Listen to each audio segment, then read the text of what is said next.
रमज़ान का पाक महीना स्टार्ट हो चुका है और तैयारी ये होनी चाहिए कि हमें कितनी इबादत करनी है। हमें ज़्यादा से ज़्यादा इबादत करनी चाहिए इस महीने में और अब दुआएं मग़फ़िरत करनी चाहिए अपने लिए भी और सबके लिए भी। अगर हम पहले से घर के कामों की तैयारियां कर रहे हैं तो नियत ये होनी चाहिए कि जो वक्त बचेगा वो हम ज़्यादा से ज़्यादा इबादत में लगाएंगे। अस्सलाम वालेकुम viewers, welcome back to my channel. मैं हूँ तमन्ना और आप देख रहे हैं मेरा channel Indian daughter Tamanna. Before Ramzan जो संडे था मैंने उस दिन अपनी ये सारी तैयारियाँ की थी, क्योंकि मुझे एक संडे ही मिलता है, अदरवाइज़ मैं स्कूल में बिज़ी रहती हूँ और ट्यूशन के बच्चे पढ़ाने में।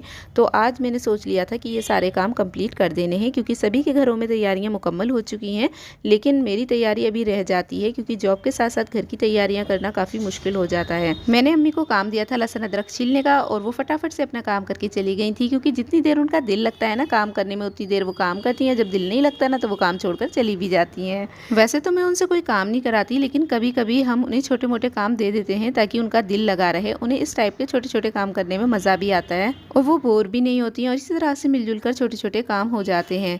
तो मैं आ गई हूँ किचन में हरी मिर्चें कट करने। इन्हें मैंने पहले अच्छे से वॉश कर लिया था और फिर एक छन्नी में डालकर इनका सारा पानी ड्राई कर लिया है। 2-3 पीसेज में कट कर लूँगी। ये करीब 150 ग्राम या 125 ग्राम हरी मिर्चें हैं और ये हमने लिया है 250 ग्राम हरा धनिया। जितनी हम हरी मिर्चें लेंगे ना उतनी ही क्वांटिटी में हम हरा धनिया का जो पीछे वाला पार्ट है मैंने उसे कट करके अलग कर लिया है और आगे पत्तियों वाला पार्ट अलग ले लिया है। अब इसकी हम चटनी बनाएंगे। जो डंडियाँ हैं ना ये चटनी में यूज़ हो जाएंगी, तो थोड़ा सा हरा धनिया मैंने और ऐड कर दिया, पत्तियों वाला भी, क्योंकि खाली डंडियाँ डंडियाँ ही नहीं डालनी, थोड़ी पत्तियाँ भी ऐड करेंगे। और इस तरह से अब चटनी बनाएंगे ना तो बहुत अच्छा टेस्टी चटनी बनेगी। और ये जो हरा धनिया है इसे मैं चॉप कर लूँगी और इसको मैं बिना वॉश किए किसी टिश्यू पेपर में रैप करके हम इसको ज़िप लॉक बैग में रख देंगे और ये काफ़ी टाइम तक चलेगा। जब भी हम कोई सालन वगैरह बनाते हैं ना तो बस थोड़ा सा हरा धनिया निकालेंगे और उसमें ऐड कर देंगे। इसको आपको फ्रीज़र में रखने की ज़रूरत नहीं है, फ्रिज में रखिए नॉर्मल। हरे धनिया को बिना वॉश किए रखेंगे तो इसकी शेल्फ़ लाइफ ज़्यादा बढ़ जाएगी। इसमें मॉइस्चर होगा तो ये जल्दी ख़राब होगा। जब आप डालें सब्ज़ी में यूज़ करें तो इसे वॉश ज़रूर कर लीजिएगा।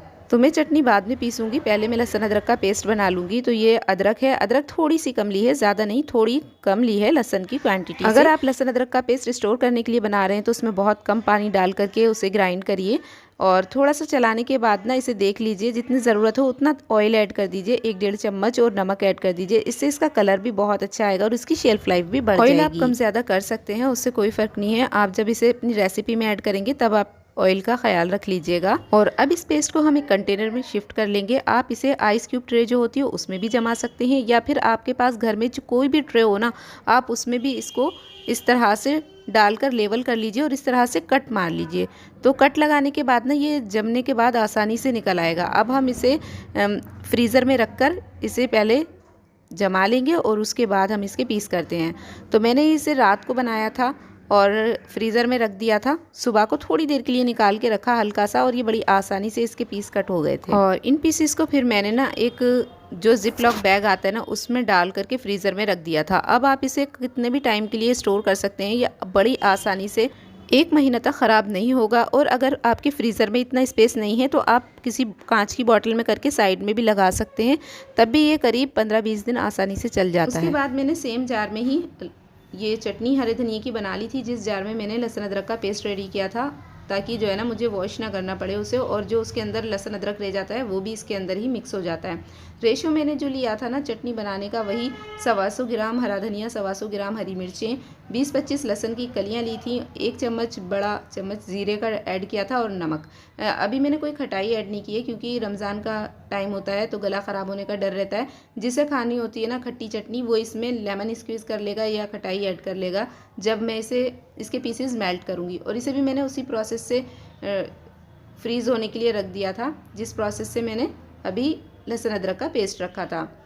उसके बाद हमने ये जो मैंने मटर के दाने छीले थे उनको भी मैंने जिप लॉक बैग में रख दिया है। ये मैंने करीब 1 किलो मटर ली थी, तो दोनों के मैंने 2 पैकेट बना लिए हैं। हाफ़ मेरे डल जाएंगे मटर पनीर वगैरह बनाऊंगी उसमें, और 1 पैकेट में मैं जैसे समोसे वगैरह बनाऊंगी तो तब मटर यूज़ कर लूँगी, या फिर आलू मटर कीमा बनाते हैं तब मैं इसको यूज़ कर लूँगी। ये जो हरी मिर्चें हैं ना ये मैंने बिल्कुल खुश्क कर ली हैं, क्योंकि मैंने इनको काफ़ी टाइम तक धोने के बाद इनको सुखा लिया था थोड़ी देर, 2-3 घंटे के लिए। तो ये बिल्कुल इनमें मॉइस्चर नहीं है, तो इसलिए मैं डायरेक्ट जिप लॉक में डाल रही हूँ। और अगर आप रखो इसे तो एक टिश्यू वगैरह लगा के रखो तो ये बिल्कुल भी ख़राब नहीं होंगी और काफ़ी लंबे टाइम तक चल जाएंगी। तो ये कुछ ज़रूरी काम थे जिसे मैंने कर लिया है और अब मैं कुछ मसालों का पाउडर बनाऊंगी। ये भी बहुत ज़रूरी है। तो मैं क्या करती हूँ कि सारे मसाले ना एक बार बाउल में डाल लेती हूँ, जिनको मुझे पीसना है, और एक साथ एक एक करके ग्राइंड करती जाती हूँ। तो इससे मेरा काम बहुत आसान हो जाता है। जब भी मैं कोई रेसिपी रेडी करती हूँ ना तो वो बहुत जल्दी बन जाती है। यह है ज़ीरा, इसका पाउडर बना लिया है मैंने। सौंफ का पाउडर बना लिया था। काली मिर्चों का पाउडर बनाया। ये बहुत ज़रूरी होती है हमारी, कोई भी अगर आप कुकिंग लवर हो ना तो ये मसाले आपके पास होने चाहिए। अगर ये सारे मसाले हमें मिल जाते हैं ना तो हमारा काम इतना आसान हो जाता है कि मतलब हम बड़ी से बड़ी रेसिपी बहुत इजीली बना सकते हैं। वरना हमें ना छोटी से छोटी रेसिपी भी बहुत बड़ी लगती है कि अरे क्या इसके लिए अब धनिया कूटो, इसके लिए अब काली मिर्च का पाउडर बनाओ। और ये सारी चीज़ें अगर आपको पाउडर फॉर्म में मिल जाएंगी तो बहुत ही आसानी से आप कुछ भी मैरिनेट कर सकते हैं और कुछ भी आप बना सकते हैं जो आपको पसंद हो। उसके बाद मैंने ये धनिया क्रश कर लिया है क्योंकि इसे मैं पकोड़ा मिक्स में यूज़ करूँगी। और ये जो हमारे पाउडर्ड मसाले ना इसे हम बाहर ही रख लेंगे, फ्रिज में रखने की ज़रूरत नहीं है। उसके बाद मैं मिक्स कर लेती हूँ पकोड़ा मिक्स। तो मैंने आधी किलो आप लोगों को दिखाने के लिए बनाया है। आधी किलो का मैंने लिया है एक पैकेट पूरा खोलकर, उसमें 2 बड़े चम्मच जो है ना चिली फ्लेक्स ऐड किया है क्योंकि वो ज़्यादा तीखा नहीं है, इसलिए मैंने 2 छोटे चम्मच भी रेड चिली और ऐड कर दिए। 2 बड़े चम्मच धनिया क्रश किया हुआ और हाफ़ टी स्पून मैंने ज़ीरा ऐड कर दिया है, हाफ़ टेबल स्पून। और इसको अच्छे से मिक्स कर लेंगे। आप चाहो इसमें हल्दी भी ऐड कर सकते हो कलर लाने के लिए। कुछ लोग ना चावल वगैरह भी ऐड करते हैं लेकिन मैं नहीं करती हूँ। अगर इसके अंदर ना इस तरह से थोड़ा सा हम मिक्स लेकर उसमें पानी डाल के ना टेस्ट कर लेंगे कि नमक कम ज़्यादा तो नहीं है। अगर कम लगे तो और ऐड कर लीजिए, ज़्यादा लगे तो थोड़ा सा बेसन और ऐड कर लीजिए तो लेवल में आ जाएगा। हाँ, थोड़ा सा नमक जो है ना वो उठता हुआ होना चाहिए, यानी कि थोड़ा तेज़ हो, ताकि जब हम इसमें सब्जियां मिक्स करें ना तो जो है ना नमक कम ना हो। रमज़ान की हालत में हम टेस्ट तो कर नहीं पाते हैं। तो आई होप आपको ये आइडिया अच्छे लगे होंगे। मिलते हैं फिर नेक्स्ट वीडियो में, तब तक के लिए अल्लाह हाफ़िज़।